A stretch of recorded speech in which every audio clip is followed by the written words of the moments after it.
যদি কোনো সম্পদ রাষ্ট্রীয় সম্পদ হয়, মনে করেন আমি ট্রেনে একদিন ভ্রমণ করেছি, অথবা যে রাষ্ট্রীয় সম্পদগুলো গণভবন থেকে চুরি গেছে, আমি ভাঙচুর করেছি, আমি যেটা নিয়ে এসেছি সেটা ফেরত দিতে পারছি, যেটা আমি ভাঙচুর করেছি এটা কিভাবে আমি আমি মাপ চাবো কিভাবে আমি আল্লাহর কাছে?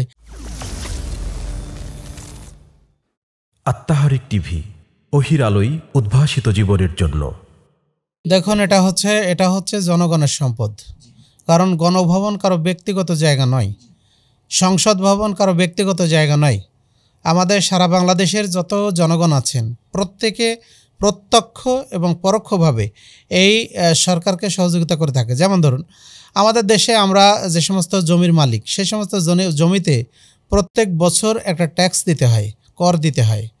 আমরা যে সমস্ত জিনিস ক্রয় করি, এই সমস্ত জিনিসের উপরে সরকার 15% ভ্যাট এগুলি নিয়ে থাকেন। এইভাবে করে আমরা প্রত্যেকটি ক্ষেত্রে দেখা যায় যে আমরা এই ধরনের ট্যাক্স এবং ভ্যাট এগুলি আমরা দিয়ে থাকি।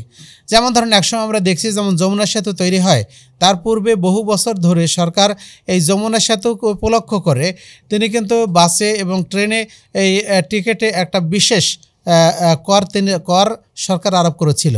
তাহলে এগুলি জনগণ কিন্তু দিয়ে আসছে। এভাবে করে জনগণের সম্পদ থেকেই, জনগণের কাছ থেকে নেওয়া টাকা থেকেই কিন্তু রাষ্ট্রের এই বিভিন্ন রাস্তা, ব্রিজ, কালভার্ট এগুলি তৈরি করা হয়, বিভিন্ন স্থাপনা এগুলি তৈরি করা হয়। তাহলে সরকারি যে সমস্ত স্থাপনা আছে সবগুলি কিন্তু এ দেশের জনগণের সম্পদ।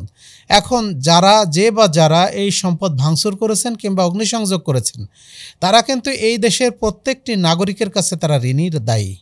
এখন তাদের মুক্তি পাওয়ার একটাই পথ আছে, যে সমস্ত জিনিস তারা লুটপাট করেছেন এগুলি যথাস্থানে ফিরিয়ে দেওয়া, আর যেগুলি তারা নষ্ট করেছেন সেগুলির জন্য জাতির কাছে ক্ষমা চাওয়া। তাতে করে তারা আল্লাহর কাছে ক্ষমা পেতে পারেন। তা না হলে আমাদের এই সম্পদ, যে সমস্ত মানুষ অত্যন্ত কষ্ট করে জীবনযাপন করেন, তাদেরও দুটো টাকা কিন্তু এইগুলির সাথে আছে।